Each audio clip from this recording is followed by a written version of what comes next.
มาแล้วมาแล้วมาแล้วมาแล้วเอาก็ได้มาวิ่งเล่นเลยเห็นดูดินั่งลงเหนื่อยเลยนะมาแล้วมาเอาแล้วเดี๋ยว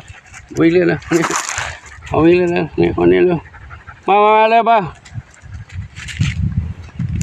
มาวิ่งมายังเร็วเลยไปเข้าบ้านเร็วไปแล้วเข้าบ้านแล้วเร็วบ้านแล้วเข้าบ้านแล้วมาบ้านเข้าบ้านเร็วเข้าบ้านเร็วไปกินข้าวในบ้านโบเข้าให้บ้านในบ้านแล้วเข้าเลยเข้าไหนเข้าประตูนี้เข้าไปแล้วประตูอยู่นี่แล้วได้ไปวิ่งเล่นไปแล้วพอแล้วเนาะเหนื่อยแล้วเอาแห้งเลยกลับบ้านกินข้าวแล้วลูกกลัวอาหารมาให้นั่นแล้วนะข้าวหุงคลุกกับเนื้อหมูต้มเหมือนเดิมยังเหนื่อยกินน้ำก่อนกินข้าวเลยกินข้าวปวดอาหารไปแล้วเลิกปวดอาหารนั่นแล้วนะลูกนะอยู่ในนั้นลูก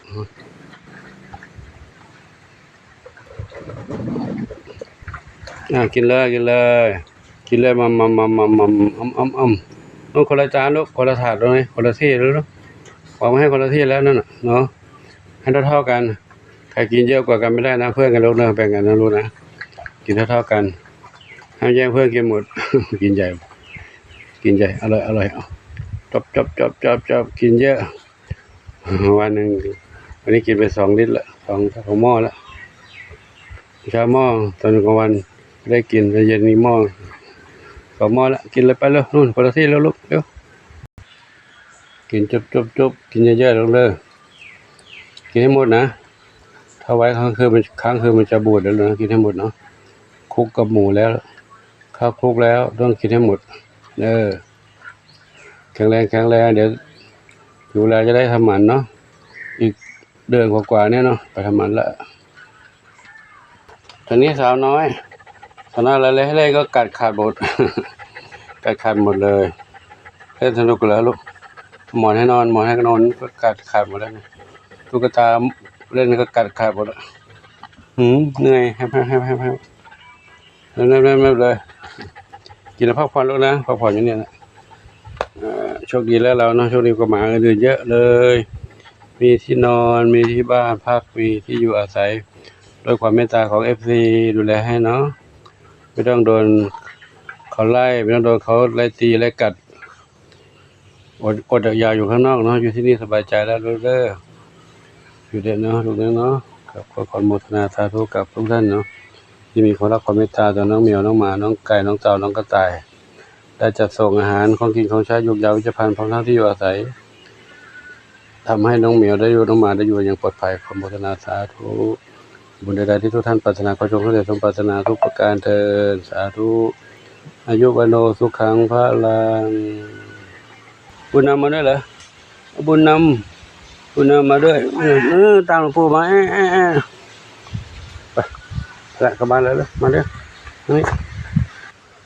ตอนนี้ยังไปไม่ถึงไหนเลยก็ต่อหลังคาให้กุฏิพระนพดลต้องรอสั่งวัสดุก่อสร้างตอนนี้รอญาติธรรมที่จะสมทบปัจจัยมาเนาะก็มีมาบ้างแต่ว่ามันยังไม่พอก็ต้องจะต้องทำตรงนี้ออกมาเพื่อให้มีหลังคายื่นออกมาเพราะว่าผ้าใบพื้นนี้พยางนี้ที่กันนี่นะก็การแค่ฝนสาดดินแม่น้ำก็คงจะพังจะขาดจะพุเปื่อยนะแต่ละการมาถึงตรงนี้ฝนตรงนี้ที่ตกลงมานี่ก็จะไม่สาดเข้าไปข้างในนู้นนะก็มี FC ถามว่าต้องเทพื้นไหมการเทพื้นนั้นก็คงจะไม่ได้เทได้ดูแต่ไม่ได้เทสูงนะก็เทเท่ากับพื้นเดิมนี้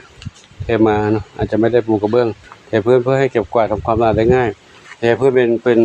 คอนกรีตเป็นซีเมนต์แบบนี้นะก็ตรงนี้ก็เทพื้นที่ตรงนี้20 กว่าตารางเมตรนะตรงนี้นะก็ใช้ปูนประมาณสัก4 ถุงน่าจะพออยู่นะไม่ได้เทหนาเพราะถ้าเทหนาจะสูงกว่าทางนู้นเดี๋ยวน้ำจะเข้าไปกดข้างในนู้นนะก็เทระดับนั้นนะแต่ว่าไม่ได้ปูกระเบื้องก็เทเพื่อเก็บกวาดทำความสะอาดได้ง่ายเดินไม่สะดุดพวกหินต่างๆนี่เนาะแล้วก็ตรงนี้หลังคาก็จะกั้นมานี่ก็เดี๋ยวรอศรัทธาญาติธรรมอยู่เนาะฝนก็ตกทุกวันวันนี้เมื่อคืนตกทั้งคืนวันนี้ช่วงบ่ายนี้หยุดลงบ้างแล้วก็ ก็เดี๋ยวก็มีอยู่อีกเนาะก็ยังอยู่ในช่วงฤดูฝนอยู่นะก็ลำบากนิดนึงฝนตกกุฏิกุฏิเป็นโล่งๆไม่มีผนังกั้นฝนตกก็สาดแล้วหลังคาก็มีอยู่แค่นี้แหละเล็กๆนี่เนาะน้องหมาอยู่ตรงโน้นกุฏิตรงนี้ก็ขออนุโมทนาสาธุนะทางว่าท่านใดมีจิตศรัทธาจะร่วมสร้างที่พักให้กับพระสงฆ์ที่อยู่จำพรรษาวัดโป่งชัยได้อยู่ได้พักได้มีหลังคากันร่มกันลมกันฝนกันแดดกันร้อนกันหนาวได้ก็ขอเชิญเนาะขออนุโมทนาสาธุยุวโนทุกครั้งพระลังเจ้าบุญนำมึงบุญนำเดินตามหลวงปู่มาตลอดเลยเมื่อกี้ก็เล่นกับน้องเหมียวให้เล่นกับน้องหมาแล้วปู่ปล่อยน้องหมามาเล่นแต่ปู่ไม่ได้ถ่ายคลิปยาวถ่ายแค่ช่วงสั้นๆให้เขาวิ่งเล่นอยู่น่าจะ20 กว่านาทีหรือครึ่งชั่วโมงนี่นะไม่ได้จับเวลาน้องอะไรลูกน้องอะไรน้องส้มอ่อนเนาะตอนนี้ยามเย็นก็พักผ่อนอย่างสบายเนาะฝนไม่ตกลงมาแล้วเดี๋ยวดูน้องเหมียวเล็กในบ้านหน่อยสิแค่นี้สีสุดานอนตรงนี้หรือเปล่าจามจุรีทรัพย์ทวีกินหาหมกแก้งเลยเหรอเก่งนะเราจินนวรัตน์นอนคนเดียวเหรอลูกจินตลาอยู่ไหนจินตลานั่งอยู่นู่นแล้วจินตลานั่งอยู่นี่จินตลานั่งพึงลมอยู่นี่เนาะนี่ใครนอนแล้วว้ายนอนเร็วฮะมันนอนเร็วนุ่มรอดำขาวนอนแล้วในน้องเล็กน้องน้อยอยู่หน่อยสิเปิดม่านดูหน่อยสิโอ้จ๊ะเอ๋กินอาหารหมดไหมลูกโอ้เดี๋ยวปู่จัดให้ใหม่เนาะปู่มีนมมาด้วยเนาะวันนี้ FC ส่งนมมาให้เลยกินนมเนาะเมื่อตอนกลางวันนอนกันปู่ไม่ได้กวนดูดิกินอาหารกันจุ๊บ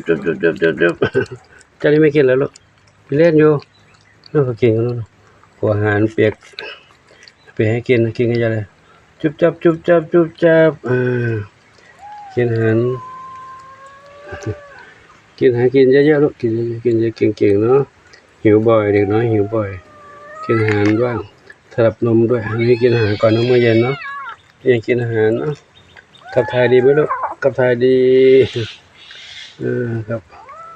เด็กก็ปลอดภัยแล้วเนาะได้อยู่ที่ในที่ปลอดภัยนะอยู่ในที่ปลอดภัยอยู่ไม่กัดแมลงไม่ตอมปลอดภัยจากอันตรายทั้งหลายเนาะอยู่ตรงนี้กองน้ำกินหมดเลยในโรงเรียน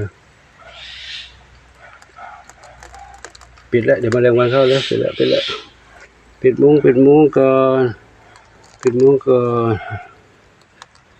งแล้วถ่ายในมุ้งถ่ายกล้องถ่ายจากน้องมุ้งไปมุ้งไม่เห็นละบังแล้วครับขอยุติคลิปนี้ไว้เท่านี้เนาะขอโมทนาสาธุกับทุกท่านที่รับชมมีความรักความเมตตาต่อน้องเหมียวน้องไก่น้องเต่าน้องกระต่ายน้องหมาน้อยขอให้ทุกท่านโชคดีมีความสุขสมปรารถนาทั่วกันทุกคนทุกท่านสาธุอายุวันโนทุกครั้งพลังเดี๋ยวรับชมต่อในคลิปต่อไปน้องเหมียวในบ้านใหญ่เนาะแยกคุยคนละคลิปกันเพราะอยู่คนละที่นะการถ่ายทำก็จะยาวไปนะจะคัดแยกเป็นสองคลิปอนุโมทนาสาธุ